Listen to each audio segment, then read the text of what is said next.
2.5 வயது குழந்தையை கற்பழித்து திமுக உறுப்பினர்னு எஃப்ஐஆர் போட்டது உங்களுடைய அரசு தான். அதை தான் நாங்க பதிவு பண்றோம். அதுவும் இந்த போதை பழக்க வழக்கம்ங்கிறது 100 நாட்கள் உருவாகல. இதை அடித்தளத்தில் உருவாக்குனதே திமுக தான். அதனால்தான் மக்கள் உங்களை தூக்கி எறிஞ்சிருக்காங்க.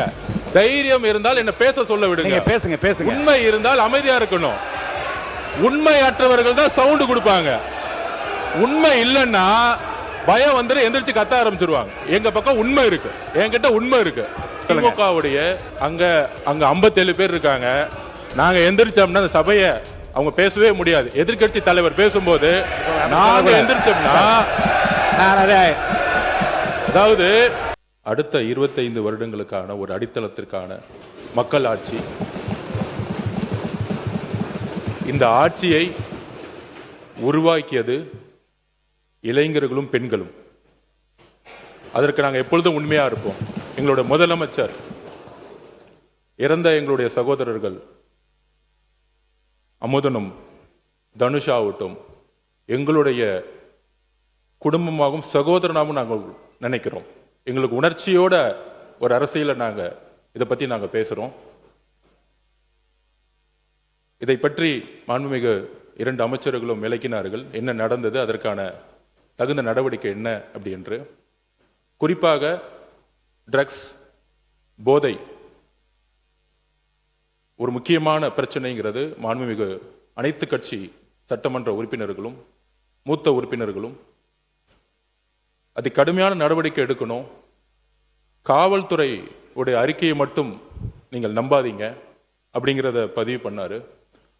குறிப்பாக கம்யூனிஸ்ட் கட்சியுடைய தோழர் ஆகட்டும், அதிமுகவுடைய சட்டமன்ற உறுப்பினராகட்டும், அனைத்து கட்சி உறுப்பினர்களாகட்டும், நாங்கள் உறுதியாக கூறுகிறோம், காவல்துறையுடைய அறிக்கையா இல்லை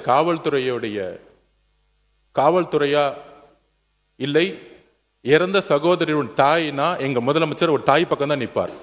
உறுதியாக சொல்றோம். விசாரணையில் எந்த விதமான அழுத்தங்களும் இந்த ஆட்சியில் எப்பொழுதும் ஏற்படாது. அரசியல் அழுத்தமா இருக்கட்டும். நேற்றே நானும் முதலமைச்சருடைய ஆணையின்படி நானும் திரு ராஜ்மோகன் அவர்களும் பள்ளித்துறை அமைச்சரும் சென்றோம். தனுஷ் அவர்களுடைய வீட்டில் சென்றோம். ஒரு குடும்பத்தை சந்தித்தோம். 4 கோரிக்கை வச்சாங்க. கிட்டத்தட்ட 12 பேர் கைது செய்யப்பட்டிருக்கீங்க. இன்னும் சில பேர் இதில் இருக்காங்கன்னு சொல்ல உடனடியாக முதலமைச்சரோட கவனத்துக்கு சொன்ன விசாரணை நடந்துகிட்டு இருக்கு. இறந்த தனுஷோடைய அடக்கம் இடத்துல ஒரு கல்லறை வேணும்னு சொன்னோம். உடனடியாக முதலமைச்சர் அந்த கல்லறைக்கான இடத்தை ஐடென்டிஃபை பண்ண சொல்லியிருக்கிறாரு. அவர்களுக்கான வன்கொடுமை சட்டத்தின்படி அவர்களுக்கான உரிய இழப்பீடை இன்றைக்கு கலெக்டருக்கு கொடுக்க சொல்லி முதலமைச்சர் உத்தரவிட்டிருக்காரு. இதோடைய வெளிப்பாடுதான் தற்போதைய ஆட்சி பொறுப்பேற்ற உடனே மாண்புமிகு முதலமைச்சர் அவர்கள் கையெழுத்திட்ட 3 திட்டங்களில் anti narcotics task force ANTF திட்டம் ஒன்றாகும். இத்திட்டத்தின் முக்கியத்துவம் கருதி இத்திட்டத்திற்கு ரூபாய் 264.14 கோடி நிதி மாண்புமிகு முதலமைச்சர் அவர்களின் உத்தரவுப்படி ஒதுக்கீடு செய்யப்பட்டு மாநிலம் முழுவதும் 65 ஆன்டி நார்கோட்டிக்ஸ் டாஸ்க் போர்ஸ் அலகுகள் உருவாக்கப்பட்டுள்ளன. எனவே இந்த அரசு தமிழ்நாட்டிலிருந்து போதைப் பொருள் பழக்கத்தை அடியோடு வேறறுக்க வேண்டும் என்பதில் மிக உறுதியாக உள்ளது. இந்த நடவடிக்கையில் அரசு எந்தவித சமரசமும் செய்து கொள்ளப் போவதில்லை. ஆனால் நான் குறிப்பிட்ட கம்யூனிஸ்ட் தோழர்களை பத்தி பேசினேன், அதிமுக தோழர்களை பத்தி பேசினேன். நான் திமுக பத்தி பேசவே இல்லை. திமுகவுடைய எதிர்கட்சி என்ன சொல்ல வர்றான்னு தெரியாம நிறுத்துங்க. திமுகவுடைய எதிர்கட்சி அங்க 57 பேர் இருக்காங்க. நாங்க எந்திரிச்சோம்னா அந்த சபையை அவங்க பேசவே முடியாது. எதிர்கட்சி தலைவர் பேசும்போது நாங்க எந்திரிச்சோம்னா, அதாவது மாண்புமிகு சபை என்ன பேச விடுங்க. மாண்புமிகு பொதுப்பணித்துறை அமைச்சர் சொன்ன கருத்தை நான் ஏற்க முடியாது. மாண்புமிகு பொதுப்பணித்துறை அமைச்சர் சொன்ன கருத்தை ஏற்க முடியாது. அதை மட்டும் அவைக்குழு நீக்குகிறேன். நீங்க பேசுங்க. யாரும் சொல்லிட்டேன், நீக்கிட்டு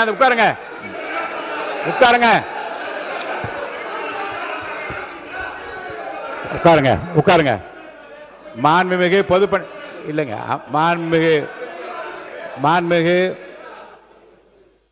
மாண்புமிகு பொதுப்பணி எனக்கு தெரியல. உங்க கொறடா நிக்கிறார், நான் நிக்கிறேன், நீங்க தொடர்ந்து பேசினா என்ன அர்த்தம்? சபாநாயகருடைய உத்தரவுக்கு நாங்க கட்டுப்படுறோம். நாங்க சொல்ல வந்ததுன்னா, எதிர்க்கட்சி தலைவர் பேசும்போது அரசின் மீது பல்வேறு குற்றச்சாட்டுகள் வைத்தார். நாங்கள் ரொம்ப அமைதியா இருந்தோம்.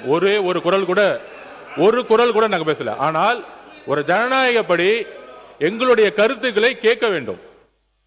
அதற்கு எதிர்க்கட்சி தலைவராக இருக்கும் கொறடாவும் அதுக்கு ஒரு ஆணையிடணும். நாங்க எந்திரிச்சு பேசும்போது குரல் கொடுக்கிறது அவைக்கு உடைய மரபு மீறிய செயல்ங்கிறத நான் திரும்பி பதிவு பண்றேன். அப்ப ஆதாரத்துடன் பேசுறேன். இப்பொழுது எதிர்க்கட்சி தலைவராக இருந்தவர் அன்றைக்கு டெப்டி சிஎம் இருந்தாரு. திமுக ஆட்சியுடைய இந்த போதை பழக்க வழக்கம் இந்த 100 நாளை ஏற்படுத்த முடியாது. இந்த போதை பழக்க வழக்கம் நாங்கள் திருப்பியும் பதிவு பண்றோம். 2020 வரைக்கும் 2020க்கு முன்பு தமிழ்நாட்டில் போதை கலாச்சாரம் இல்லை, உறுதியாக நாங்கள் கூறுகிறோம். ஆனால் இந்த கலாச்சாரம் எங்க ஆதாரம் இங்க இருக்கு. ஆதாரம் ஒரு பேச விட சொல்லுங்க. தைரியம் இருந்தால் என்ன பேச சொல்ல விடுங்க. பேசுங்க பேசுங்க. உண்மை இருந்தால் அமைதியா இருக்கணும். உண்மையற்றவர்கள் தான் சவுண்ட் கொடுப்பாங்க. உண்மை இல்லைன்னா பயம் எந்திரிச்சு கத்த ஆரம்பிச்சிருவாங்க. எங்க பக்கம் உண்மை இருக்கு, என்கிட்ட உண்மை இருக்கு. ஒரு போதை கலாச்சாரம் தமிழ்நாட்டில் அதிகமா உருவாச்சுன்னா எங்க முதல்ல பிரச்சனை வரும்னா, குழந்தைகள் மீது பாலியல் வன்கொடுமை உருவாக்கப்படும். போதை கலாச்சாரம் உருவாகும் பொழுது குழந்தைகள் மீது பாலியல் வன்கொடுமை அதிகமாகும். இதுதான் ரெண்டுத்துக்கான நெருக்கம். அதுல 2020 தமிழ்நாடுடைய காவல்துறை அறிக்கை சொல்றேன். 2020 4338 கேஸ் போஸ்கோ வழக்கு. 2021 6064, கிட்டத்தட்ட 2000 கேஸ் இன்க்ரீஸ் ஆயிருக்கு. 2022 6580 கேஸ். 2023 6968 கேஸ். 2023 2024 குறிப்பாக இதை நோட் பண்ணிக்குவாங்க மாண்புமிகு பேரவைத் தலைவர்களே. 6968 இருந்து 10,046 40% போக்சோ வழக்கு அதிகமா இருக்கு. அப்பொழுது இப்ப நாங்க ஆன்டி ட்ரக்ஸ் போர்ஸ் போட்டிருக்கோம். எங்களுடைய முதலமைச்சர் பிரச்சாரத்தை உருவாக்கி இருக்காங்க. முக்கியமான இன்னொரு ப்ரூஃப் சொல்றோம். மாண்புமிகு எதிர்க்கட்சி தலைவர் இதை பத்தி சொல்லணும். முக்கியமான ஒரு ப்ரூஃப், பாலியல் தொந்தரவில் 2.5 வயது பெண் குழந்தை பலி. கற்பழிச்சது திமுக உறுப்பினர்.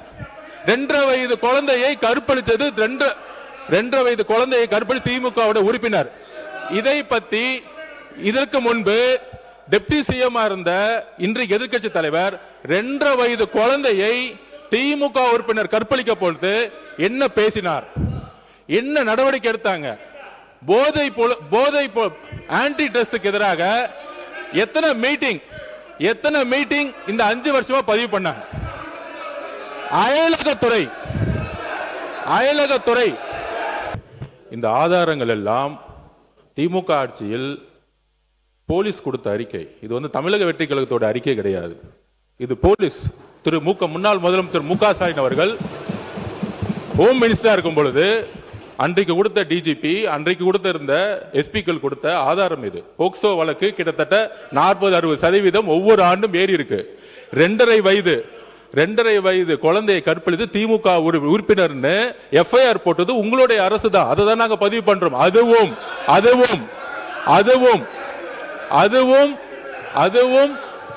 அதுவும் மக்களுடைய பிரஷருக்கு வந்த பிறகு அந்த நடவடிக்கை எடுத்தாங்க. அதனால இந்த போதை பழக்க வழக்கம்ங்கிறது 100 நாட்கள் உருவாக்கல. இதை அடித்தளத்தில் உருவாக்குனதே திமுக தான். அதனால்தான் மக்கள் உங்களை தூக்கி எறிஞ்சிருக்காங்க. உங்களுடைய தோல்விக்கான காரணம் போதை பழக்க வழக்கம். இதை நாங்கள் உறுதியாக இங்க பதிவு பண்ணிக்கிறோம்.